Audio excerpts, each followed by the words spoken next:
Hello and welcome to SPMIS Academy. Today we will analyze important newspaper articles of 19th July 2020. Please note you can download the PDF version of today's newspaper analysis by clicking the link given in the comment section. You can download the PDF version of June 2020 magazine from our website spmisacademy.com. You can also join our WhatsApp group through the link given in the description section for more study materials. This is the list of the topics that we'll cover from today's newspaper, and the first article is taken from international segment. It is regarding India signing an MOU with US. So this topic is important from our syllabus paper 4 international relations point of view. सबसे पहले इस article का background समझते हैं। तो देखो, हाल फिलहाल में तो आपको पता ही है that international crude oil price बहुत शार्प तरीके से डिक्लाइन हो गए हैं। आप इस ग्राफ की मदद से इस बात को समझ सकते हैं। अगर आप इस ग्राफ को देखें और ऑब्जर्व करें तो this graph represents crude oil prices at international level.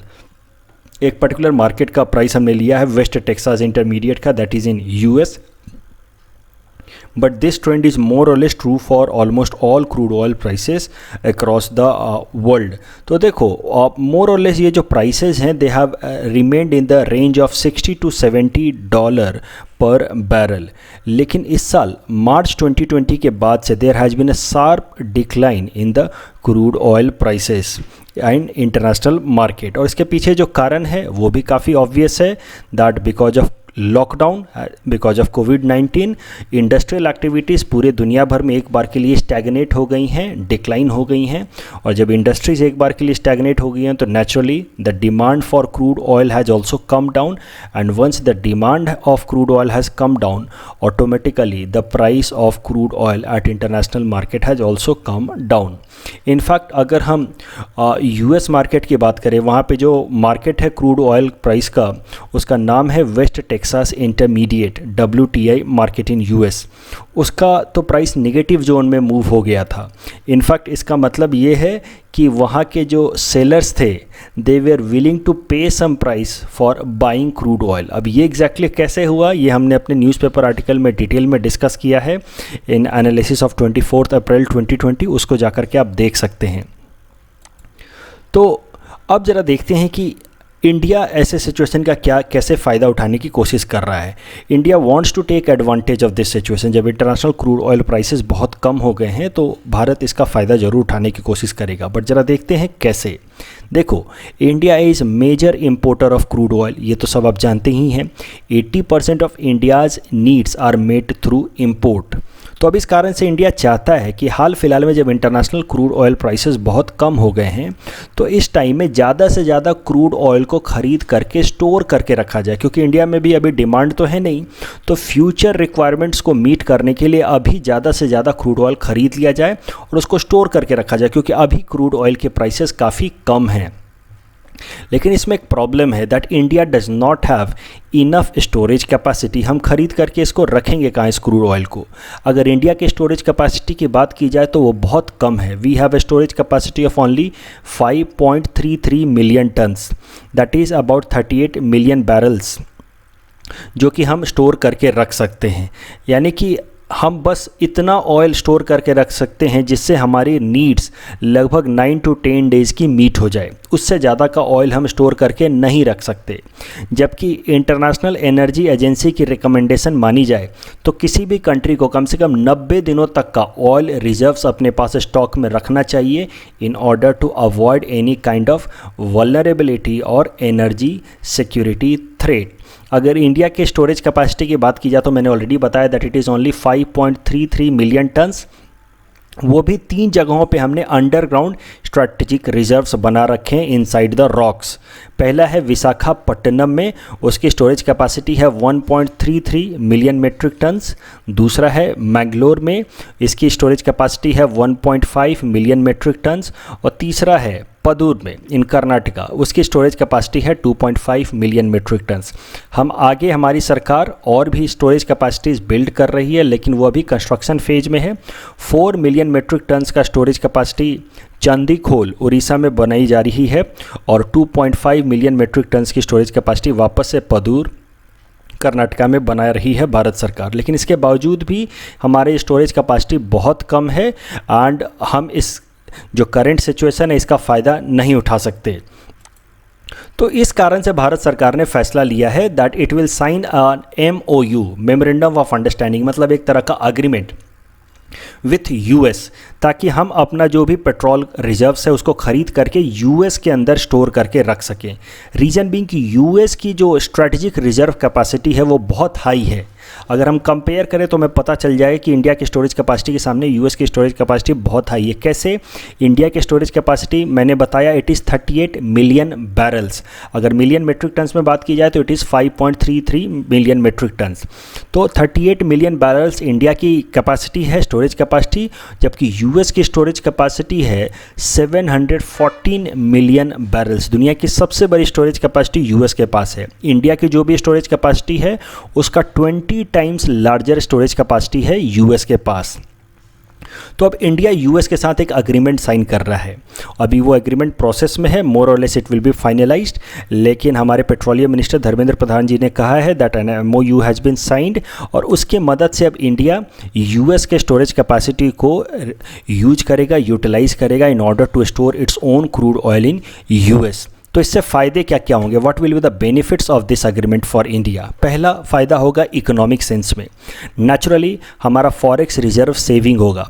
जब हम सस्ते दामों पे क्रूड ऑयल अभी ख़रीद लेंगे when the international price is less, तो इसी क्रूड ऑयल को हम फ्यूचर में यूज करेंगे और फ्यूचर में महंगे दामों में हमें क्रूड ऑयल नहीं खरीदना पड़ेगा। In that way we can save some of our forex reserves. Second, it will provide energy security. अगर हम इस US की MOU साइन हो जाती है और इम्प्लीमेंट हो जाती है तो इंडिया की ओवरऑल जो स्ट्रेटेजिक स्टोरेज है that will increase to meet our demand for 20 days. अभी मैंने बताया कि हमारे पास जितनी स्टोरेज है that is sufficient enough to meet our demand for just 9 days. कि अगर हमारे पास और कोई इंपोर्ट नहीं होता है तो हमारे पास जो स्टोरेज है उससे हम बस 9 दिनों की अपनी रिक्वायरमेंट मीट कर सकते हैं। लेकिन US के साथ ये MOU अगर सक्सेसफुल हो जाता है तो हमारे पास 20 दिनों तक का रिक्वायरमेंट मीट करने का स्टोरेज हो जाएगा और इससे हमारी वल्नरेबिलिटी कम होगी, एनर्जी सिक्योरिटी गारंटेड होगी। और स्ट्रेटजिक तरीके से भी इसका सिग्निफिकेंस है। India's over dependence on West Asia will come down. West Asia आपको पता है एक ट्रबल रीजन है, वहाँ पे अक्सर कुछ ना कुछ इनस्टेबिलिटी होती रहती है, कुछ ना कुछ डिस्टर्बेंसेस होते रहते हैं because of many fallouts, because of many disturbances like conflicts between Saudi Arabia and Iran. Recently you saw conflict between Israel and Palestine. तो इस कारण से वेस्ट एशिया एक अनस्टेबल रीजन और इंडिया का ज़्यादातर जो इम्पोर्ट होता है वो वेस्ट एशिया से होता है और इस कारण से इंडिया की एनर्जी सिक्योरिटी हमेशा थ्रेट में रहती है और इस कारण से इंडिया स्ट्रेटजिकली हमेशा थ्रेट में रहता है, क्योंकि अगर हमारी इम्पोर्ट ऑफ क्रूड ऑयल कम हो गई तो पूरी की पूरी इंडियन इकोनॉमी के कोलैप्स होने के चांसेस रहते हैं। तो अगर हमने ज़्यादा स्टोरेज कर लिया US मार्केट में तो नेचुरली हमारी over dependence on West Asia will come down. The next article is taken from environment segment. It is about Operation Save Kurma. This topic is important from our syllabus paper 4 environment point of view. देखो सबसे पहले समझते हैं what is this operation save Kurma. ये operation चलाया गया था from December 15 in 2016 to जनवरी 30 इन 2017 और इस ऑपरेशन का पर्पस था टू प्रोटेक्ट टॉर्टोइज। टॉर्टोइज आपको पता होगा, उसको हमारे देश में कुरमाज भी कहते हैं और इसी कारण से इस ऑपरेशन का नाम था ऑपरेशन सेव कुरमा। तो पर्पस था कि टॉर्टोइज का इलीगल ट्रेड और स्मगलिंग को कंट्रोल किया जाए। That was the purpose of operation save Kurma. और इस ऑपरेशन के दौरान लगभग 1.5 महीनों में 16,000 live turtles and tortoise were seized who were being smuggled और illegally trade. This operation was carried out by wildlife crime control bureau. तो इस एजेंसी के बारे में भी समझते हैं, wildlife crime control bureau. It is a statutory body, मतलब इसको बनाया गया है according to a law and that law is wildlife protection act of 1972 and this agency works under ministry of environment, forest and climate change. और इसका main objective है to fight against wildlife crimes in India. Wildlife crimes जैसे कि poaching, illegal hunting या फिर smuggling of wildlife animals and plants. तो इसी एजेंसी ने for the purpose of curbing wildlife crime against कुरमास और टॉर्टॉइस ये ऑपरेशन चलाया था, ऑपरेशन सेव कुरमा। और इस एजेंसी का हेड क्वार्टर है दिल्ली में। APSC स्टूडेंट्स को एक बात ध्यान रखनी चाहिए कि इस एजेंसी का एक रीजनल हेड क्वार्टर गुवाहाटी के अंदर भी है। अब करंट न्यूज़ समझते हैं। तो देखो, एक ऑर्गेनाइजेशन है, एक NGO है जिसका नाम है Indian turtle conservation action network, ITCAN। इस NGO ने एक ऐप लॉन्च किया, एक मोबाइल ऐप लॉन्च किया जिसका नाम है कुरमा ऐप। उसका आइकन कुछ इस तरह का दिखता है और इस ऐप को कोई भी डाउनलोड कर सकता है, आप भी डाउनलोड कर सकते हैं फ्रॉम गूगल प्ले स्टोर। और इस ऐप की मदद से आप इंफॉर्मेशन फीड कर सकते हैं रिगार्डिंग कुरमास और टॉर्टॉइस। अगर आपको कोई भी कुरमा इलीगली ट्रेड करता हुआ दिखाई देता है या किसी जगह पे आपको कोई टॉर्टॉइस अलग तरीके का दिखाई देता है तो उसका इन्फॉर्मेशन आप इस ऐप में डाल सकते हैं और इसकी मदद से हम लोग जो टॉर्टॉइस के कंजर्वेशन प्रोग्राम में भारत सरकार की मदद कर सकते हैं। इस टॉपिक से रिलेटेड एक प्रैक्टिस क्वेश्चन देख लेते हैं। Which of the following statements are correct? Statement 1. Operation Save Kurma was launched to prevent illegal trade in tortoise and turtles. Of course, this statement is right. It was started by Indian Turtle Conservation Action Network. This statement is wrong because it was started by, जैसा कि हमने देखा, it was started by Wildlife Crime Control Bureau. ये Indian turtle conservation action network ने तो ये नया mobile app launch किया है, कुरमा ऐप। तो इसमें कंफ्यूज नहीं होना है, इसके लिए मैंने ये प्रैक्टिस क्वेश्चन आपको दिया। Second statement is wrong, this was launched by wild life crime control bureau, so the correct answer will be option A, 1 only. The next article is taken from economy segment. It is about trade surplus for Indian economy in 18 years, and this topic is important from our syllabus paper 4 Indian economy point of view. सो इस article को समझने के लिए एक बार briefly import और export क्या चीज़ होती है उसको देख लेते हैं। आई नो दैट आप सबको पता है, बट फिर भी एक बार इसको रिवाइज करते हुए चलते हैं। मान लो ये कोई कंट्री A है और ये कंट्री जो भी दुनिया के साथ ट्रेड करता है, ये हमने रिप्रेजेंट किया country A and this is rest of the world for this country. और ये जो कुछ भी सामान पूरी दुनिया भर में बेचता है उसको कहा जाएगा इस कंट्री का एक्सपोर्ट। ए कंट्री का एक्सपोर्ट जो भी ये पूरे दुनिया भर में बेचता है, और जो भी ये रेस्ट ऑफ द वर्ल्ड से खरीदता है उसको कहा जाएगा ए कंट्री के लिए import. So this will be import, जो ये खरीद रहा है, और जो ये बेच रहा है वो है एक्सपोर्ट।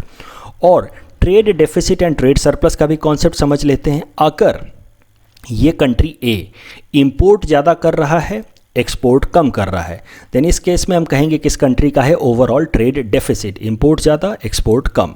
अगर इसका इंपोर्ट कम है और एक्सपोर्ट ज़्यादा है, then in that case we say that this country is having trade surplus. अब करंट न्यूज़ समझते हैं। तो देखो, इंडिया की जो गुड्स ट्रेड है जिसको हम मर्चेंटाइज ट्रेड भी कहते हैं, that has become surplus in June 2020 and that has become surplus for the first time in last 18 years. Last time when it was surplus that was in January 2002। और ये जो surplus हुआ है India का trade in goods, यानी कि surplus in trade in goods का सरल शब्दों में मतलब है कि जितना सामान गुड्स हमने खरीदा है उससे ज़्यादा सामान हमने एक्सपोर्ट किया। Whatever we have imported उससे ज़्यादा हमने गुड्स एक्सपोर्ट किया है। That is why we had trade surplus in goods. लेकिन ये ट्रेड सरप्लस आया है इसलिए नहीं आया है कि हमने बहुत एक्सपोर्ट कर दिया है। दिस हैज़ कम क्योंकि हमारा इंपोर्ट ड्रास्टिकली कम हो गया है, कट डाउन हो गया है। नॉर्मल सर्कमस्टांसेज में ट्रेड सरप्लस एक अच्छी बात होती है किसी भी इकोनॉमी के लिए कि जितना उसने सामान खरीदा है, इंपोर्ट किया, उससे ज़्यादा उसने एक्सपोर्ट किया, मतलब overall it leads to earning of forex reserve. लेकिन इंडियन इकोनॉमी के लिए एक करंट जो डेवलपमेंट है trade surplus, that is not a good sign. इसको हम डिटेल में समझेंगे। इसके पहले इस ग्राफ को ज़रा देख लेते हैं। देखो, जब से हमारा लॉकडाउन स्टार्ट हुआ है, मार्च महीने के तो अंत लास्ट वीक से हमारा लॉकडाउन स्टार्ट हुआ था, अप्रैल से ही आप देखो तो हमारा इंपोर्ट और एक्सपोर्ट दोनों ही ड्रास्टिकली डाउन हो गया है। यहाँ पे हमने ब्लू कलर से इंपोर्ट को रिप्रेजेंट किया है और ये पिंक कलर से एक्सपोर्ट को। इंडिया जित सामान गुड्स एक्सपोर्ट करता है और जो इंपोर्ट करता है, तो एक इंपोर्ट हमेशा हमारा ज़्यादा ही रहा है। So we had a trade deficit in January, a trade deficit in February, trade deficit in March, April, May। जून में जाकर के बहुत ही मार्जिनली हमारा एक्सपोर्ट ज़्यादा हो गया है और इंपोर्ट उससे रिलेटिवली कम रहा है, और इस कारण से we had a trade surplus in the month of June. But ये इसलिए नहीं हुआ है कि हमने बहुत एक्सपोर्ट कर लिया हो, ऐसा नहीं हुआ है। हमारा एक्सपोर्ट और इंपोर्ट दोनों ही ड्रास्टिकली कम हुआ है, क्योंकि ओवरऑल बिजनेस सिनेरियो ही, बिजनेस इन्वायरमेंट ही काफ़ी ज़्यादा अफेक्टेड चल रहा है, और इस कारण से हमारा सरप्लस आया है। और इसकी एनालिसिस करते हैं। देखो, हमारे कॉमर्स मिनिस्टर पीयूष गोयल साहब ने ट्वीट करके लिखा that rapid turn around of exports realising prime minister Narendra Modi ji's vision of Aatmanirbhar Bharat for the first time in 18 years India record of monthly goods trade surplus in June. अब सीधी बात है कि पीयूष गोयल साहब का ये जो एस्टिमेशन है ये गलत है। अब ये कहना कि या तो उनको इकोनॉमिक्स यहाँ पे समझ नहीं आई, और नहीं तो फिर he is mocking at intelligence of common Indians. अब वो कह रहे हैं कि ये जो हमारा ट्रेड सरप्लस हुआ है ये इंडियन इकोनॉमी के लिए अच्छा साइन है, और ये इसलिए हुआ है क्योंकि आत्मनिर्भर भारत अभियान अब फंक्शन कर रहा है जो नरेंद्र मोदी जी ने स्टार्ट किया था। अब ये सिर्फ he is nothing but mocking at our intelligence. अगर हम डेटा समझें तो हमें समझ आ जाएगा कि ये ट्रेड सरप्लस इसलिए हुआ ही नहीं है कि आत्मनिर्भर भारत अभियान के अंतर्गत हमने बहुत प्रोड्यूस कर लिया हो और उसको प्रोड्यूस करके हम एक्सपोर्ट कर रहे हो। ये इसलिए हुआ है क्योंकि हमारे कंट्री में कोई बिजनेस हो ही नहीं रहा है। जब बिजनेस नहीं हो रहा है तो हमारे जो मैन्युफैक्चरर्स हैं वो बंद हो रहे हैं, हमारे यहाँ कंट्री के जो प्रोड्यूसर्स हैं वो बंद हो रहे हैं। जब बंद हो रहे हैं तो नेचुरली उनका इंपोर्ट कम हो गया, और जब इंपोर्ट कम हो गया है तो इस कारण से हमारा ओवरऑल ट्रेड सरप्लस आ गया है for the time being. But long run में ये निगेटिव इंपैक्ट करेगा हमारी इकोनॉमी को। इसको इस फिगर की मदद से समझते हैं। मान लो कि हमारे यहाँ का कोई एक लोकल मोबाइल प्रोड्यूसर है, कोई लोकल मैन्युफैक्चरर है हमारे देश का जो मोबाइल बनाता है, तो ये किसी दूसरे कंट्री से, दुनिया के किसी दूसरे कंट्री से इंपोर्ट करता है बैटरी या कोई और सारी चीज़ें जो मोबाइल के पार्ट्स होते हैं उसको इंपोर्ट करता है और इंडिया में असेंबल करता है इसको, और फिर वो उसको बेचता है। अब इस कोविड-19 लॉकडाउन के कारण इसकी कंपनी हो गई बंद, शट डाउन, तो नेचुरली इसका इंपोर्ट भी कम हो जाएगा। इसने इंपोर्ट भी बंद कर दिया। जब इंपोर्ट बंद कर दिया इसने ओवरऑल, तो ओवरऑल होगा क्या कि इंपोर्ट कम होगा and over a period of time it might lead to surplus. But इसका मतलब ये नहीं है कि हमारी इकोनॉमी ने बहुत अच्छा परफॉर्म कर लिया। ये इसलिए हो रहा है क्योंकि हमारे मैन्युफैक्चरर्स बंद हो रहे हैं। ट्रेड सरप्लस कब अच्छी बात होती? जब इंपोर्ट उतना ही रहता और हम अपना एक्सपोर्ट बढ़ा देते। लेकिन इस केस में हुआ क्या कि हमारा एक्सपोर्ट भी कम हुआ है, इंपोर्ट भी कम हुआ है, और इंपोर्ट इतना ज़्यादा कम हो गया है कि वो एक्सपोर्ट से भी कम हो गया है। That is not a good sign. This indicates कि हमारे लोकल जो मैन्युफैक्चरर्स हैं वो धीरे धीरे बंद हो रहे हैं। लॉन्ग रन में it is not a good sign for Indian economy. अब ये देखो ग्राफ, यहाँ पे हमने रेड कलर से रिप्रेजेंट किया है इंपोर्ट और ब्लू कलर से रिप्रेजेंट किया है एक्सपोर्ट। तो हमेशा से ही एक्सपोर्ट हमारा कम रहा है, इंपोर्ट हमारा ज़्यादा ही रहा है। लेकिन इस केस में हुआ क्या है अभी जून महीने में कि हमारा इंपोर्ट जो है वो 47% कॉन्ट्रैक्ट हो गया है, जबकि एक्सपोर्ट भी कॉन्ट्रैक्ट हुआ है वो 12% हुआ है। तो it's a not good sign. दोनों ही एक्सपोर्ट और इंपोर्ट दोनों ही कॉन्ट्रैक्ट हो रहे हैं एंड एज ए रिजल्ट हमारा ट्रेड सरप्लस आ गया है। But it's a not an indicator कि हमारा आत्मनिर्भर भारत अभियान बहुत सक्सेसफुल हो रहा है और हमने इंडिया में बहुत प्रोडक्शन चालू कर दिया है। It does not represent this that Indian economy is reviving. It just represents that our local manufacturers are shutting down. The next article is taken from Assam segment. It is about panel to inquire illegal mining in Dehing Patkai Reserve. This topic is important from our syllabus, paper 6, Assam environment point of view. Current news article समझते हैं। तो देखो, national board of wild life की एक meeting हुई और उस national board of wild life की मीटिंग में एक माइन्यूट रिलीज़ किया गया, मतलब एक तरह का अप्रेजल रिलीज़ किया गया जिसमें कहा गया कि कोल इंडिया लिमिटेड आसाम के देहिंग पटकाई रिजर्व में काफ़ी लंबे समय से इलीगल माइनिंग कर रही है without any forest clearance, without any approval. और लगभग उन्होंने 73 hectares area of Dehing Patkai reserve में माइनिंग कर दी है और उसको डिस्ट्रॉय कर दिया है। और इस कारण से national board of wild life ने डायरेक्शन दिया है, ऑर्डर दिया है कोल इंडिया लिमिटेड को कि वो आसाम सरकार को एक रिपोर्ट सबमिट करे जिसमें वो बताए कि कैसे वो एरिया जो डैमेज हो गए हैं, ब्रोकन हो गए हैं because of this illegal mining, उसको रिवाइव किया जा सकता है। उसके अलावा आने वाले टाइम में कोल इंडिया लिमिटेड पे हेवी पेनल्टी भी लगाई जा सकती है। देखो, इसको इस फिगर की मदद से समझते हैं। ये मान लो दिहिंग पटकाई रिजर्व एरिया है। तो इसकी ओवरऑल एरिया है लगभग 98 हेक्टेयर्स। इसमें अब बस 25 हेक्टेयर ऐसा एरिया है दैट इज़ अनमाइंड और अनब्रोकन, जहाँ पे कोई माइनिंग नहीं हुई है। बाकी जो रिमेनिंग एरिया है लगभग 73 हेक्टेयर्स का, उस एरिया में कोल इंडिया लिमिटेड काफ़ी लंबे समय से 2003 से ही इलीगल माइनिंग कर रहा है और इसको पूरी तरह से डिस्ट्रॉय कर दिया उसने लगभग। और ये रिपोर्ट आई है अभी according to national board of wildlife. और अब कोल इंडिया लिमिटेड को बोला गया है कि आप एक प्रोजेक्ट लेकर के आएँ जिसमें आप बताएं कि how can you revive this destroyed area of Dihing Patkai reserve. अब जरा देखते हैं इसी डायरेक्शन में असम सरकार ने क्या स्टेप्स लिए हैं। देखो, आपको तो पता ही है कि पिछले कुछ दिनों में कितने प्रोटेस्ट हुए हैं, not just in Assam but across India against illegal mining in Dihing Patkai reserve. उसके बाद से भारत सरकार ने भी और असम गवर्नमेंट ने भी कई सारे स्टेप्स लिए हैं। हाल फिलहाल में असम सरकार ने फैसला लिया है कि इस एरिया को अपग्रेड करेंगे एज ए नेशनल पार्क। तो अब असम सरकार ने हाल फिलहाल में एक स्टेप लिया है that 1 man inquiry commission will be set up under Justice B.P.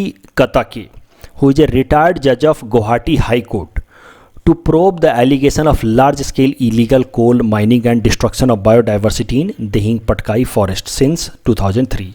तो एक कमिटी बनाई गई है, कमीशन बनाई गई है अंडर जस्टिस बीपी कताके, रिटायर्ड जज ऑफ गुवाहाटी हाई कोर्ट। ये इंक्वायरी करेंगे about this illegal mining going on in Dihing Patkai reserve since 2003। इस इंक्वायरी में वो ये भी देखेंगे कि कौन कौन से गवर्नमेंट डिपार्टमेंट और ऑफिशियल्स इंगेज थे इन दिस करप्शन। ये एक तरह का करप्शन ही है, आप इसको करप्शन के एग्जाम्पल की तरह मेंशन कर सकते हैं अपने आंसर राइटिंग में। तो एक तरह का करप्शन ही है। कितने सारे फॉरेस्ट डिपार्टमेंट, फॉरेस्ट ऑफिशियल्स के होते हुए भी पिछले 17 सालों से कोल इंडिया लिमिटेड इलीगल माइनिंग कर रहा है। तो ये जो कमीशन है वो ये भी इंक्वायरी करेगी कि कौन कौन से डिपार्टमेंट्स, कौन कौन से ऑफिसर्स इन्वॉल्व थे इन दिस करप्शन केस।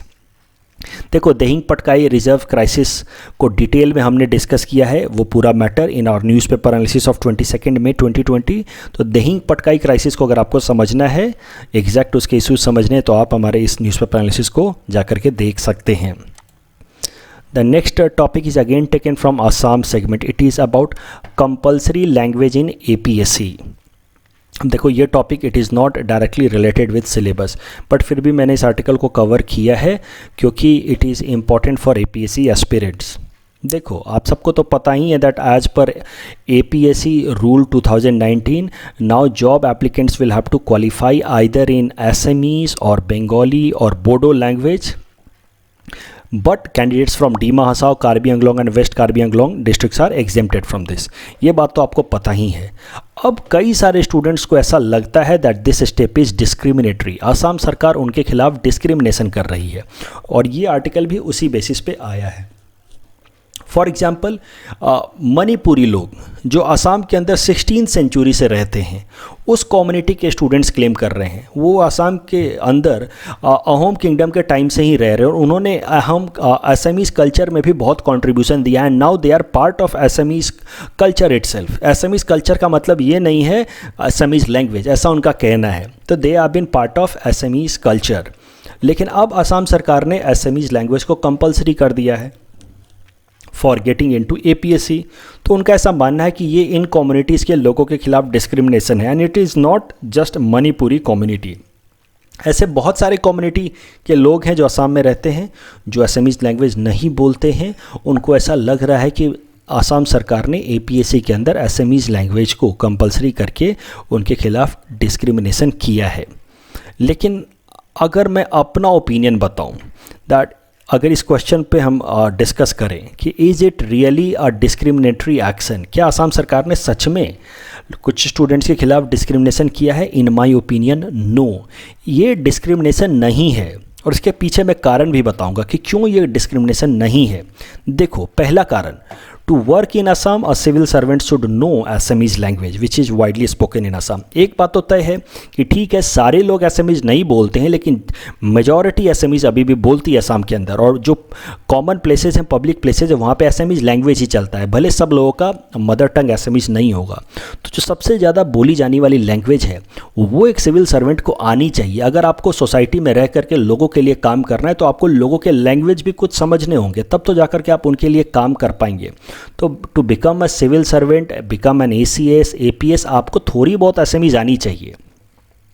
दूसरी बात आप समझो, it is just a qualifying paper, इसमें बस आपको क्वालिफाई करना है। आप इससे घबराओ मत कि अब SMEs ला दिया है, मैंने तो ज़िंदगी में कभी SMEs पढ़ा नहीं, तो अब मैं पास कैसे होऊंगा। आपको एक बात समझनी है, अगर UPSC का क्राइटेरिया लिया जाए तो बस आपको 25% स्कोर करना है टू क्वालिफाई। आउट ऑफ 300 आपको बस 75 स्कोर करना है। तो एक ऐसा स्टूडेंट जिसने अपने लाइफ में कभी भी SMEs नहीं पढ़ा है, वो भी बेसिक SMEs पढ़ के इस पेपर को आराम से क्वालिफाई कर सकता है। और वो मैं अपने एक्सपीरियंस पे बोल रहा हूँ ऑफ UPSC। देखो UPSC में भी हिंदी पेपर कंपलसरी होता है, और कई सारे ऐसे स्टूडेंट्स को मैं जानता हूँ साउथ इंडिया से या उड़ीसा को बिलोंग करने वाले, जिन्होंने हिंदी सीखी है और हिंदी के उस पेपर को क्वालिफाई किया है जो UPSC के अंदर है। Now they are holding different services also in UPSC। तो जो क्वालिफाइंग पेपर होते हैं उनको सीखना और उनको पास करना काफ़ी सरल होता है। आप पास्ट ईयर्स के पेपर उठा के देखो UPSC का, आपको अंदाज़ा लग जाएगा कितने सरल सवाल होते हैं। Fill in the blanks type सवाल होते हैं, आपने एक ब्लैंक फिल किया, आपको 2 नंबर मिल गए। तो इस तरीके से आपको आउट ऑफ 300 बस 75 स्कोर करना है। इससे फ़ायदा क्या होगा कि आपको बेसिक SMEs सीखने को आ जाएगी, और वो काफ़ी सरल है। अगर आपने लाइफ में कभी SMEs नहीं पढ़ी है तो भी आप सीख सकते हैं। और एक बार जब आप बेसिक SMEs सीख लेंगे, उसके बाद जब आप ACS बनेंगे, APS बनेंगे, तो आप असम के अंदर लोगों के लिए और बेहतर तरीके से काम कर सकते हैं। तो आप इस जो एक्शन लिया है असम गवर्नमेंट ने, इसको पॉजिटिव तरीके से लो।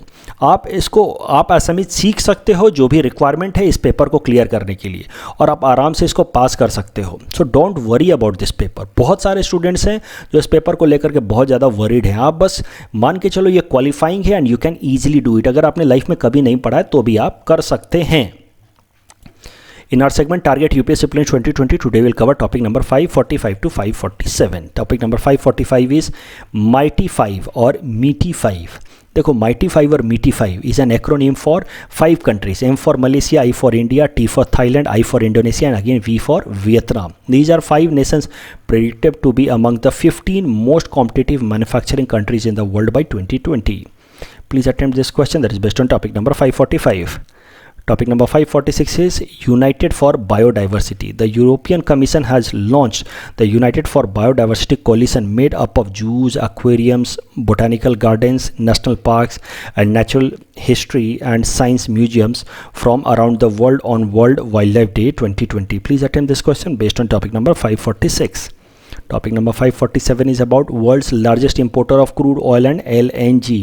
China is world's largest oil and gas importer, while India is world's 3rd largest importer of crude oil and 4th largest importer of LNG. Please attempt this question based on topic number 547.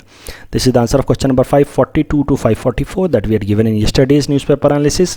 Today's question can be attempted by students and you can submit the answer in the comment section. We will be sharing answer of these questions in tomorrow's newspaper analysis. That's all from our side for today. Thanks for watching.